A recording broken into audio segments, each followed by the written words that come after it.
another episode of Bonafide Her Podcast featuring the one and only Zoe Cuneio. How you doing, girl? I'm good. That's good. So I see you representing TCU today. Yeah, go Frogs. So let's get it started. So Zoe, can you tell us your sports story to how you got to where you are? Yeah, I started playing soccer when I was 6 years old, and in third grade, I started club soccer. I played club soccer up until my junior year of high school, and I actually reclassified, so I skipped my senior year of high school to go to college a year early. And I went to the University of Purdue, and I was there for 3 years, and I went through two different coaching staffs. And then this past January, I just transferred to TCU. Man, from the the Big 10 to the Big 12, I believe, the TCU. Yes. Oh, woo! That's like a huge jump right there. Even though like both of them are very well respected in their conference and sports. So, for you, what was the transition like going from a Big 10 to a Big 12 conference? Um, I haven't really played against any Big 12 teams yet, so that part's different. But I think the playing style from where I came from to here is very different too. And like my role as a center back is seen differently from my coaches at Purdue and the coaches at TCU. So it's just like I have to be adaptable and be able to change that and kind of switch my playing style based on the team I'm on. So I think that will just come with practice. So nothing too crazy. So from your perspective, I know you say you haven't played the Big Big 12 yet, but from Mhm. your perspective, from viewing and everything, what would you say are some of the misconceptions of the Big 12 competition in soccer? I think a lot of people look down on the Big 12 or like used to. Okay, that was bad.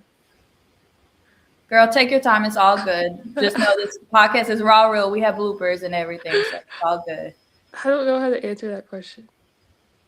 I don't really know much about the Big 12. Okay, so from your perspective, all right. So how about this? From your Okay. perspective, from playing in the Big Ten, what would you say are some of the Mhm. misconceptions of the Big Ten competition?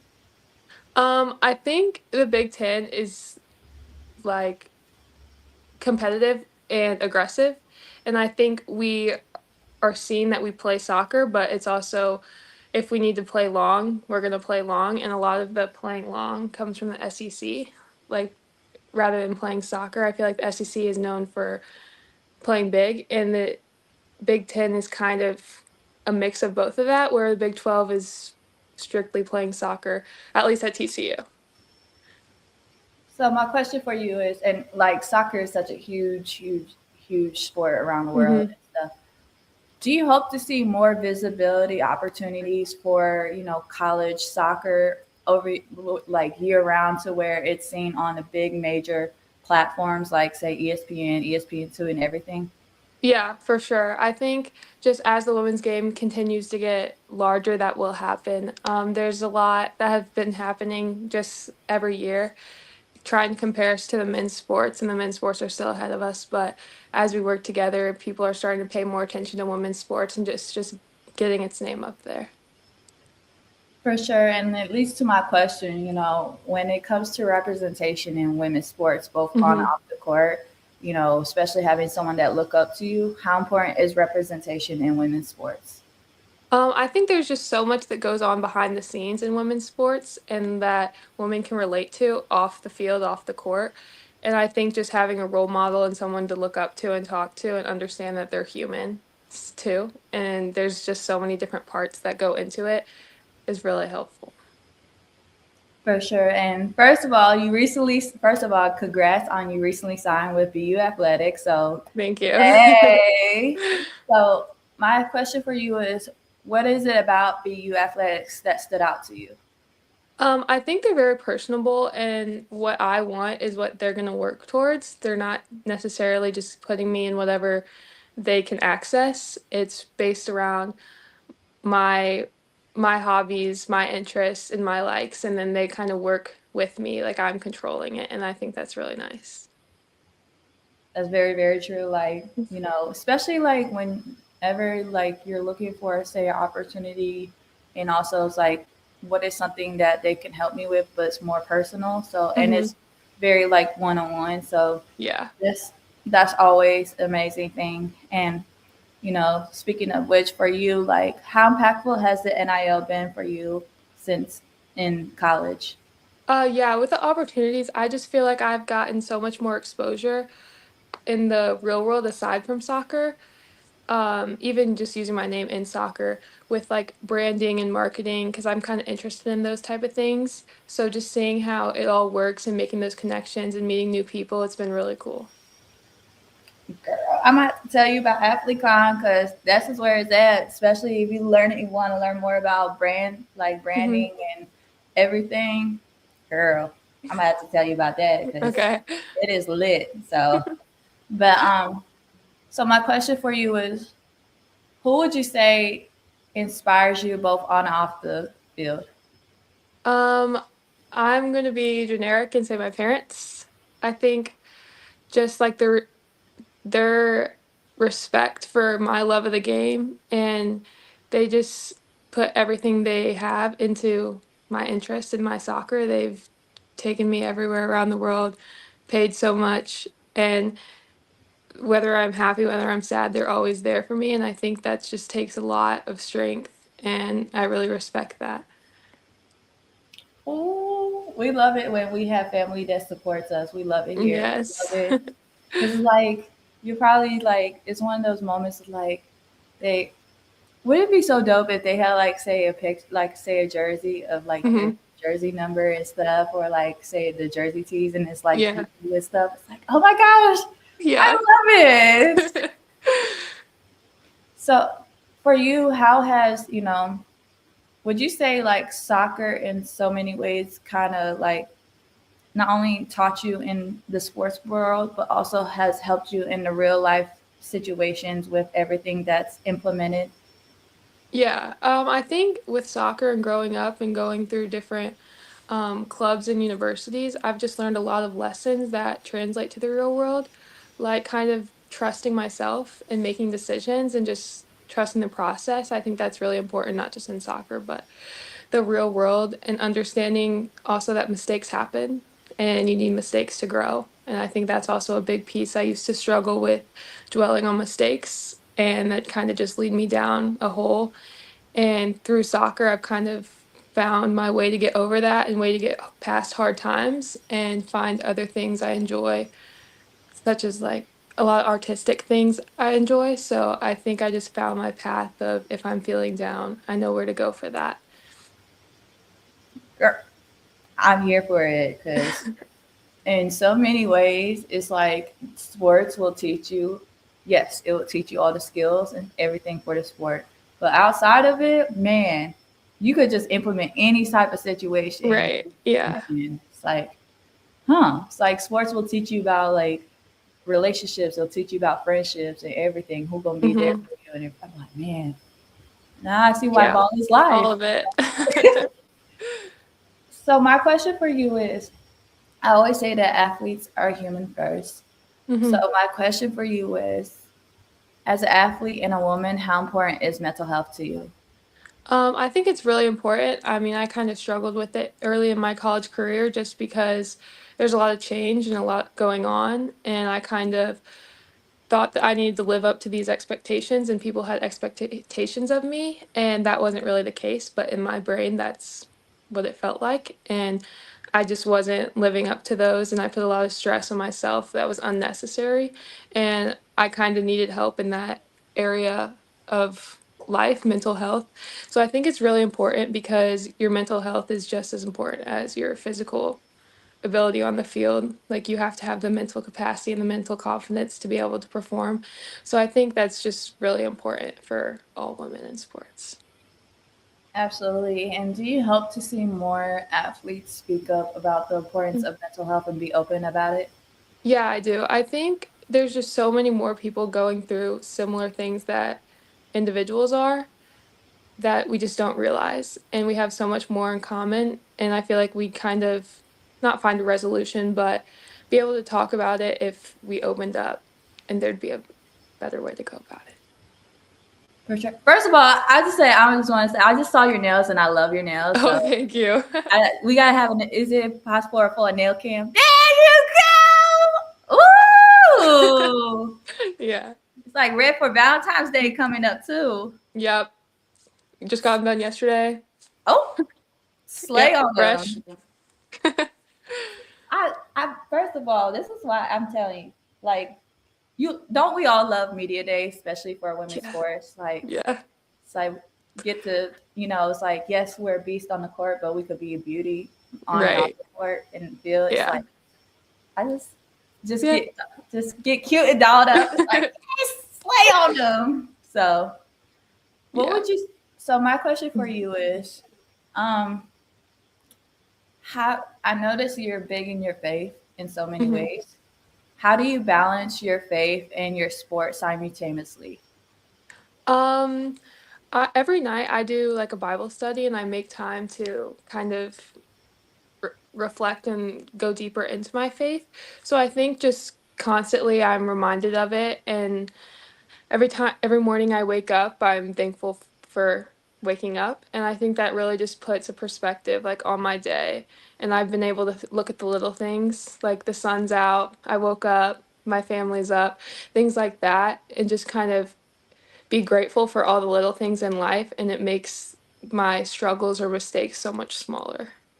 Because I think, well, I know that God has a plan for all of us and for me, so I just have to kind of trust that and just enjoy what He's put around me.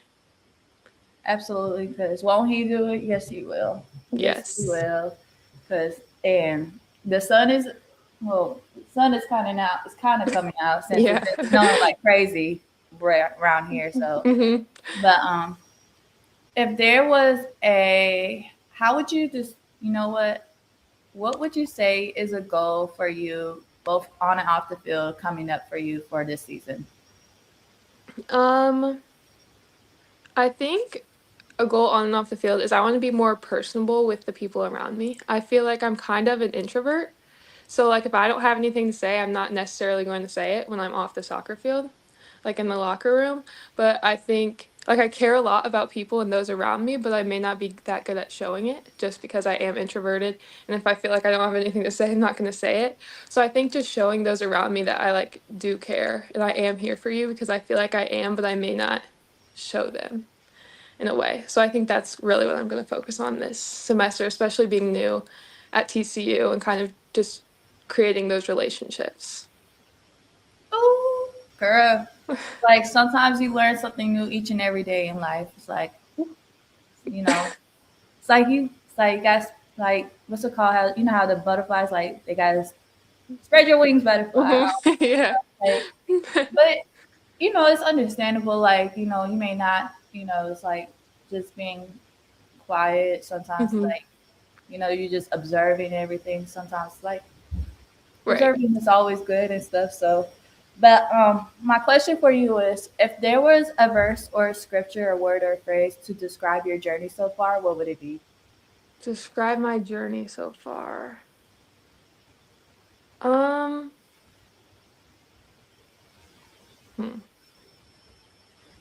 on. I have one on my wallpaper. I think it would be 1 Peter 5:7, and I think that because it's Your screen went black. sorry. You good? No worries. 1 Peter 5:7, because it kind of talks about overthinking, and I feel like throughout my process I'm a big overthinker, whether it's in soccer or the real world. So I think just like trusting it and leaving it to God in situations like that where I am overthinking, because I'm overthinking almost every day. So I just need to sit back and understand that God's got me. So I think that's a big one, because that's just who I am naturally. I overthink and think a lot. So just being reminded that everything's going to be okay. Ooh, let me get my tambourine out, because I'm, first of all, 1 Peter 5:7, ma'am, I know that very. It's like, cast all your anxieties onto the Lord because He cares for you. Woohoo! It's like a cross reference to Psalms 55:22. Cast all your burdens onto the Lord. Woo! That's it, man. Because I will say, overthinking is so real. I will say that. Yeah. Like when I was like, I read everything. I was like, ooh, overthinking be so real because Mm-hmm. it's like, and then it leads to like almost the anxiousness. Like, is it gonna come? When is Right. it gonna be here? It's like, whoo, it's like, man. But that's the first time I heard somebody mention 1 Peter 5:7. I'm like, it's like, because I usually hear people mention like, a lot of ones like the Philippians 4:13, the Jeremiah Mm-hmm. 29:11. Um, well, I know some mention like Psalms 46:5, which I'm here for it. But 1 Peter 5:7, I was like, I used to have to read that all the time when I was in Yeah. college. Mm-hmm. So it's it's it's real. So Yeah. And there's so many things that come with overthinking. Like you said, the anxiety, the stress, the everything. So, yeah. because if you think about it, like when we it's like when we worry about the future, we start to get anxious and anxiety. But when Mm-hmm. you start thinking about the past, you start to feel depressed. That's why, Right. like, you gotta be able to live in the present. Like, Matthew 6:34 always say, just worry about today. Don't worry about tomorrow. Let tomorrow worry about tomorrow and everything. I'm like, whoo, yes, Yeah. Yeah. Be grounded. Yeah. yes, whoo. It's like it's just so easy to like go in one direction or the other instead of being just like, let me just be tunnel vision right now. I'm just Yeah. live in the moment, live in the present. 'Cause Mm-hmm. It's hard, but yeah. So my question for you is: so Bonafide means authentic and unique. Ooh, I just bloopered on that, but you know what? My podcast be raw and real with bloopers, so it happens. So, um, and I say like the black screen that is like, oh, Yes. I love it. I'm here for it though, because Okay. like that's what my podcast be about. Um, so Bonafide means authentic and unique. Mm-hmm. So, what makes Miss Zoe Kuno bona fide, and what makes your story stands out? I think I have just been through a lot, especially my college career. I've tried to Purdue, we were not very good at soccer, and that was really hard for me because I came from a good club team who we were used to winning, things like that. And Purdue was just a challenge for me. Like I had to accept different roles and try different things. And I had to go out of my comfort zone and kind of talk to my teammates, talk to my coaches to help figure something out and kind of take a big leadership role, even though I was young in my career. And I think that not everyone has to go through that as a freshman or sophomore. So I think that was really important for me and kind of taught me lessons that I use today. Like I'm not scared to go talk to my coach now, and I'm not scared to express my opinion. And I think that was really important for me. Like I said, I'm an introvert, and I think just having it was unfortunate that we were bad at soccer, but I think it helped me in the long run with like all these things I've learned and had to go through for where I am now. Ooh, it's like it's almost like they said God could turn a trial and tribulation into a testimony. Right. Yeah. So, So just had to trust everything happens for a reason, and now I'm at top school in the country. So it's hey, awesome. you better let them know. Yeah. The biggest thing that I have learned, I will say, is go where you're going to be celebrated and respected and heard and Hmm. seen, not tolerated. Because there's a difference between being appreciated and being tolerated. Yeah. It's true. So, because I've learned that, I was like, you know what? I'm gonna just apply that and just hopefully, like anybody that I come across like that maybe going through something like, look, just go where you're gonna know you're gonna make a huge impact. True. Yeah. Just bet on yourself. So, so Miss Zoe, can you let the folks know how where they can find you and follow you and support you if you have any upcoming events happening? Yeah, you can follow TCU Soccer on Instagram or me, Zoe C. Cuneio, on Instagram too, and I'll be posting all of our upcoming games and open practices and things like that. Y'all heard it from the queen here first. Y'all be sure to follow Miss Zoe and TCU Women's Soccer for upcoming events happening. And y'all be sure to follow the queen herself, Miss Zoe. And big shout out to Miss Zoe for coming on the podcast to share your story. You could check out the live replay of Bonafide podcast, episode 212, featuring Zoe Cuneio, and you can check out the live replay after this. Thank you guys for tuning in. Peace.